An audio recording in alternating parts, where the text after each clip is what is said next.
Welcome once again to our program for the morning. I'm talking about TMI, reaching you live from our Lagos Network Center here in Lagos. My name once again is Joshua Okata. The APC and its supporters, of course, claim that the Bola Ahmed Tinubu administration has led so much bold reforms. I'm talking about reforms that would secure his 2027 election bid come 2027. And of course, looking at the reforms, I'm talking about the student loan reform, I'm talking about the tax reform bill, and so many reforms. Of course, looking at the removal of fuel subsidy and the fight against corruption. These are bold reforms the APC and its supporters claim would give President Bola Ahmed Tinubu a smooth rerun, especially given the fact that there is no reason to worry about 2027 election. But the question is, if truly these reforms were actually realistic, that will put Nigeria on a path of recovery and prosperity as a nation, why is this sudden fear or worry about the road to 2027? So much so that the president is shopping for a successor that will replace Mahmoud Yakubu, the INEC chairman. These are questions that Nigerians are asking. And of course, to have this conversation this morning with me, I am being joined by my guest, who is right here seated in the studio, in the person of Mr. Said Ajayi. Good morning, Mr. Said, and thank you so much for joining us. Good morning, Joshua. Thank you for having me. Good morning, Nigerians. All right, now let's go into our conversation proper. Of course, you listen to my monologue and permit my mannerism. You've been a very strong supporter of the Bola Ahmed Tinubu. You tend to have this soft spot for him, or maybe this administration, what I would call love, or so to speak, love for him, especially given the fact that he has led so much bold reforms, just as I mentioned earlier. But then again, what is this somewhat cloud surrounding the 2027 bid and of course the current INEC chairman? So much so that it tends to be a bit strange that Mahmoud Yakubu, whom the president had this confidence in pre and of course post 2023 election, is not looking for a replacement for him. Thank you once more, Joshua. And let me clear the notion. You see, if you fail to plan, you have planned to fail. In business, I'm a businessman, I'm an accountant, and I'm a trained psychologist. And firstly, my allegiance is to Nigeria as a patriotic citizen. And that's why I'm here, to prove to you all the time, whenever you invite me, that Nigeria comes first before me. If there's no Nigeria, there's no me. Okay, so coming back to what you've been saying, I am not of that school of thought. I'm of the school of thought that we are heating up the polity before 2027. I'm of the school of thought that we have not allowed the people that we have elected into office do their jobs, which is governance. I'm of the school of thought that we are psychologically rearranging the cognitive resonance of Nigerians towards a skewed nature of believing wrongly in themselves. Why do I say all these things? Firstly, this is not time for 2027. It is wrong for us to be discussing 2027 now. What we should be discussing is this administration, are they governing right? What we elected them for, are they doing the right things? The people that have been given opportunities in the government, are they square pegs in square holes? What do we expect going out of 4 years of this governance? Everybody now, they violated the rules of the game. This is not time to talk politics about 2027. We have governance in 2025 not finished. and we have governance in 2026 not even started. Why are we aggravating Nigeria and Nigerians towards 2027? When you say why are we, who are the we when the Thank president you. himself is the one Thank you. scouting I'm going for to a that. replacement? Very good. I'm going to that. I'm taking it one by one. What you said. Part of governance is to put positions of authority, put square pegs in square holes. You said something. Why is he shopping for replacement? For him, post, pre and post. He's the CNC, Commander-in-Chief of the Armed Forces, the President of Nigeria.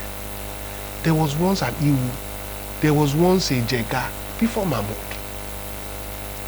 His soldier go, soldier come, barrack will stay. INEC is the organization. INEC will continue to stay. The head of INEC will be changed. So it's not a big deal that they're changing the head of INEC before the next election or through governance. There's an election in 2026, don't forget, Osun State. So his governance is a continuum. You want to govern, you have to learn how to administer. You have to learn how to put people and authorize and make policies and put impact on the people.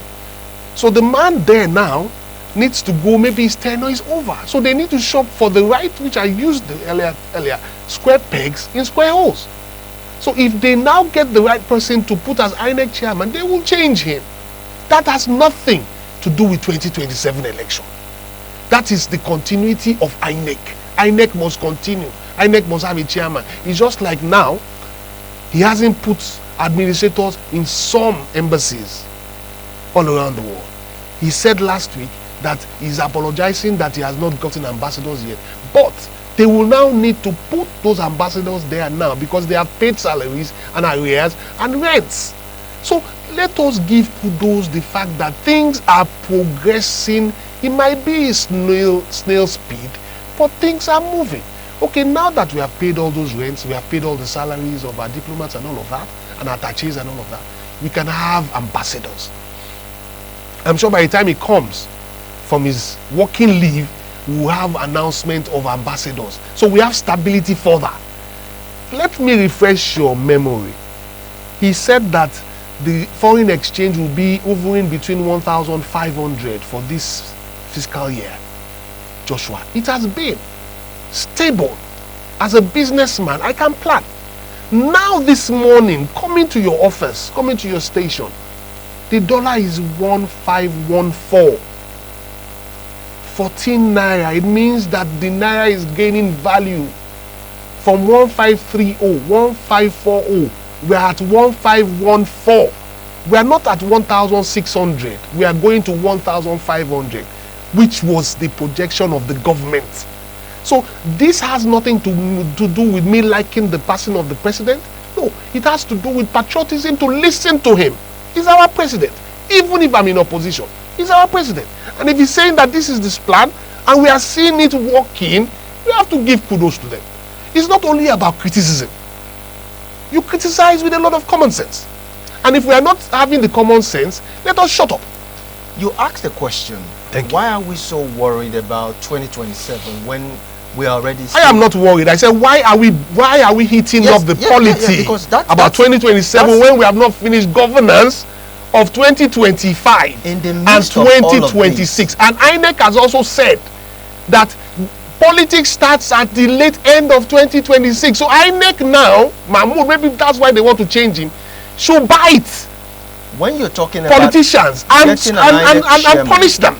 When you're talking about getting a replacement for a new INEC boss, yes, which should commence late 2026, we're still in 2025. Late 2026. Yes, we're still in 2025. Okay, so what you're saying so now is that it's not yet ready. Are we supposed to be shopping for it now rather than focus on governance? People currently are struggling with the cost of living. Let me ask a question. People currently cannot be able to foot the bills of their children who will be resuming school shortly. Now we're talking about the replacement or shopping for the replacement of an INEC chief. Are we supposed to be putting the cart before the horse or the horse before the cart? That's why I said earlier that the topic of discussion today is only hitting up the policy. What we should be thinking about or talking about here is that how will agriculture impact our livelihood before this rainy season ends? If this issue hadn't come up, there won't be any debate. Hold on. The issue might come up because he has special assistants, he has ministers, he has heads of MDAs and all of that involved in public shopping for him. There could have been a meeting they held for this to happen. He could have also hold on, let me finish. I want to make sense of what you're trying to say. That's why I'm saying it's not important now. He might have given an instruction before going on leave, and they are acting on that instruction. It doesn't mean that, like you said, it doesn't mean that they're going to change the man now. They can shop. I said it earlier, if you have planned to fail, you have failed to plan. It is inherent for us to continue to plan for the success of our governments and us coming behind. So if government is planning now towards the next, is for him as a president not to fail, giving us the right person. So if he gives us the right person, are we not supposed to encourage and say, thank you, Mr. President? But if he now says, okay, this person just goes there, and you say, no, it's not right for the place. Because that is a quick fix approach. So if he's now planning towards it, for me, that is a wonderful approach. Because you have to learn how to plan. There's mid-term plan, there's long-term plan, there's short-term plan. And that is why the planning of CBN saying that the banks should recapitalize to 150 billion like that, it's a good plan for us business people so that we have funds to be able to do business. I said it earlier, I said it now, I'm saying it now. Nigerians cannot compete in Nigeria to do business yet. It's just a few examples that we have that are right. But when you compare the statistics and the indices of businessmen deep in doing business in Nigeria, you find foreigners at a higher advantage because the interest rate from banks are not helping businesses in Nigeria. But a foreigner that has been bought in FDI directly has his own dollar or his Chinese funds coming straight. All right, now sources. So we have to help, and the CBN said something today. He said interest rates will maybe come down, which is fantastic for the economy. Well, we're yet to talk about that because that might be a discussion for another day. Okay. Empirical data shows that the reason for this early shopping or scouting for an INEC boss is coming against the backdrop of off-circuit election that took place in some states, Edo State, Osun State, and the rest of them. And of course, the continuous voter registration exercise that took place, where we saw, as alleged, figures that were not in harmony with what had happened in previous elections. So what is your take as regards this? Because Nigerians are of the opinion that at this point, the integrity of the current INEC boss is not guaranteed. Is questionable. It's questionable. So what's your take as regards that for me, that's why I said it's governance. If it wasn't a listening administration, we are not going to be shopping. You are being positive.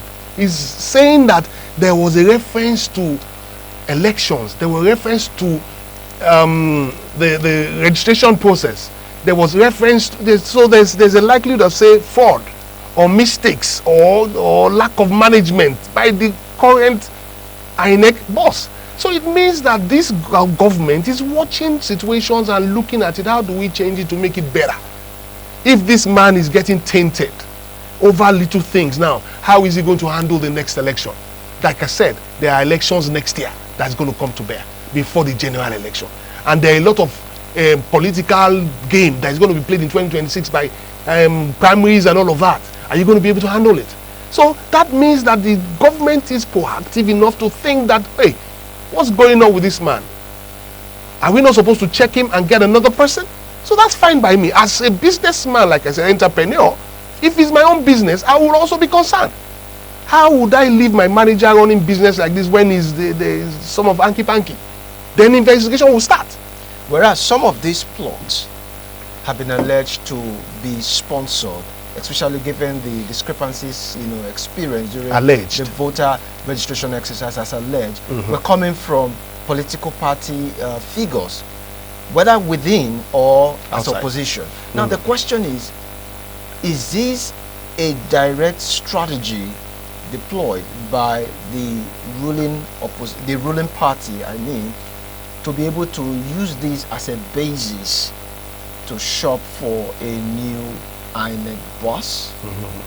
Because Nigerians are saying, I've answered that question. How could it be? Because Nigerians are asking, how could it be that this will be coming from the opposition when they are not, as it were, controlling things from the federal level?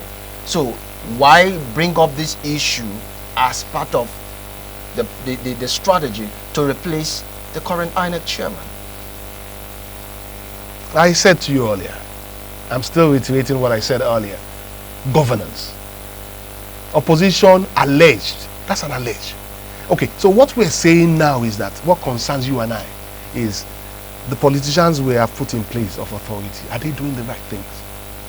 In the case of the INEC boss, you highlighted misdemeanors that took place, elections and the figures of registration and all of that, aberrations and all of that.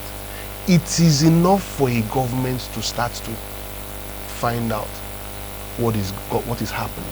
Don't forget, anything that's got to do with INEC has to do with international bodies too. It has to do with the international community too. It has to do with the goodwill of Nigeria. It has to do with the way people see us.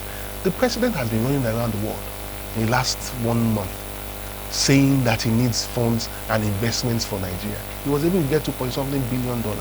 If they don't trust in the process we have locally, they won't bring in money. Niger State governor is earning a third of that money. He's so thrilled that the investment is coming into Niger State. There are a lot of positivity is coming.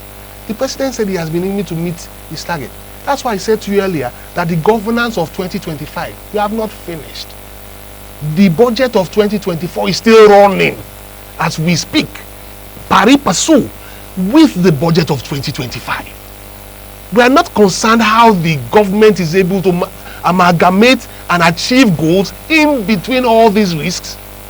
We are not concerned about that. But you should be concerned about the fact that onions, potato, tomatoes, the prices are coming down. That's what I'm concerned about. Because I was in the market on Sunday and I bought baskets of tomato myself because I don't send my wife. So the concern about INEC is about governance, to do it right for the future. That's no problem. So let us not politicize that. My concern is, how are we going to drive down the interest rates? How are we going to drive down the inflation? How are we going to be able to checkmate the middlemen that are creating the quagmire for the government and the citizens? How are we going to be able to do that? So if the president, if they are trying to tackle that by direct investment and direct access to the farms, that means excess production. All right. And that will drive down inflation completely. If we're able to feed ourselves, that is food security. And so then we'll start to think of clothing ourselves, because cotton will come back to bear. Cotonou, Benin Republic, is the largest producer of cotton in the whole of Africa now. Next, second to Egypt. Nigeria used to be the first. Our cotton used to be the best. We don't have anymore. So those are the things that concern me. Go to Zaria, go to Fontois, go to Gusau. They had factories that make clothes, that export to Africa. Now we don't have anything. So for me, it's not about INEC, it's about governance first. How do we get governance back to bear so that INEC is also an example of square pegs in square holes, period? All right, so we'll be going for a break now. And when we return, definitely we'll take the conversation to the front line. Thank you. Do stay with us. Many thanks for staying with us. And of course, if you're just joining, we've been talking about 2027 election and INEC with regards to President Bola Ahmed Tinubu shopping for the new replacement of the INEC boss. Talking about a replacement for Mahmoud Yakubu come 2027 election. And of course, we've been having our guest here, the person of Mr. Said Ajadi, who's been giving us his insightful analysis to this matter. Now, let's talk about the issue of voter registration, publicity and enlightenment. What's your take as regards that? Because some say that there has been no serious or massive engagement from INEC to the people when it comes to the sensitization and awareness of voter registration exercise. Thank you. I like that discourse. That is a planning process towards the next election. Yes. For me, with my own experience in politics for a while, over 2 decades, it's a gradual process. Like I said, we're in 2025.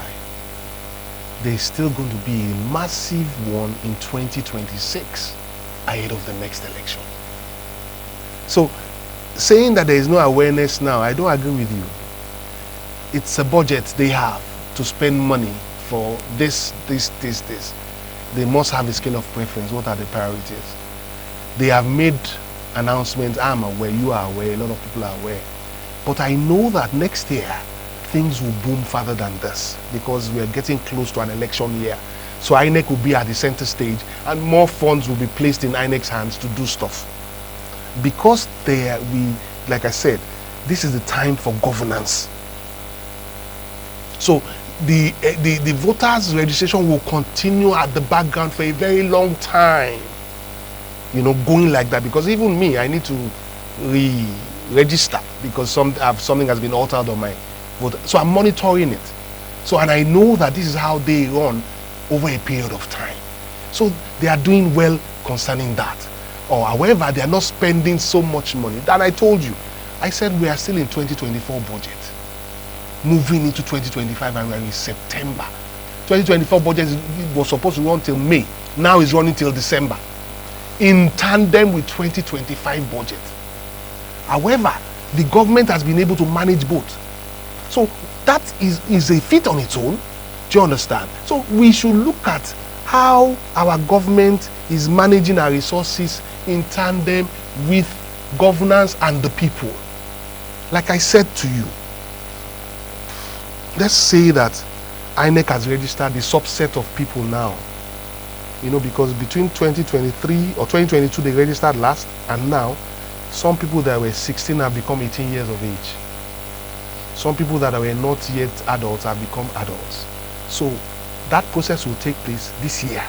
It will take place again next year for the 17-year-olds that will become 18 next year before they close their books for the next election. So that is how that process goes. So they're in sync with what they need to do.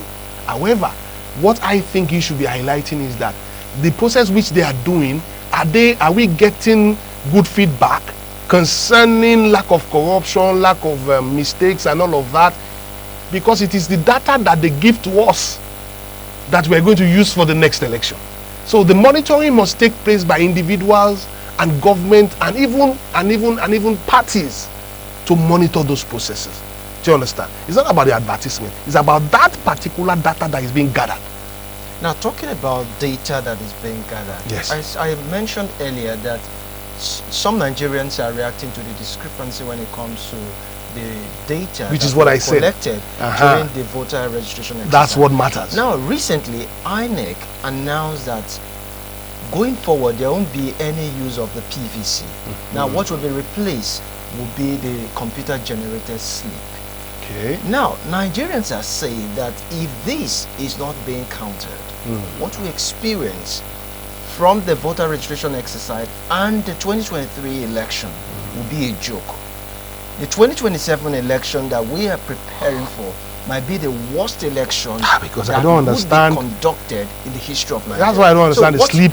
So what's your take as it doesn't make any sense for me now. You cannot jumble things together midway into another election. That, I believe, should be the information that we should be listening to now. That should be their own priority, telling us what to expect. Because what we know before, they said it was the beavers and your card to come and vote. Yes. Now you're saying a slip will be used, in replacement for beavers. How do you spread those slips to the people that have had the cards for such a long time? How do you verify? How do you verify those slips are not being doctored? That's it. How do you know? You see, those ones it's a problem. It's a problem because that means there's no consistency. I have a problem with that. You have to have consistency. So Nigerians are saying that with this, the rigging has been perfected. So what's your take that's on what that? I'm saying to you now, that this doesn't make any sense now. It took me time to get my card that is going to be read by a beavers machine, that we invested our money. So what is the point appropriating the sum of 305 billion naira for the procurement of the beavers machine? That's what I'm going back to. Does it mean that we're going to throw that into the trash? No, I'm sure introducing computer generators? I am sure they will not want to do that. With the current... With the beaver systems and all of that.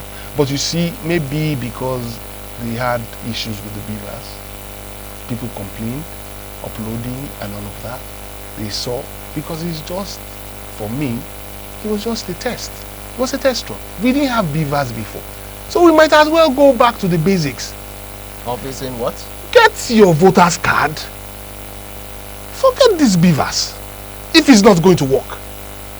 Forget the slip that can be doctored. But your voter's card cannot be doctored. Why are we then compounding the issues? What matters for me is to have a system where you can upload results as quickly as possible online, because everything seems online now. Online, where we can see the results and collate it as quickly as possible. So that gives less room for alteration and corruption.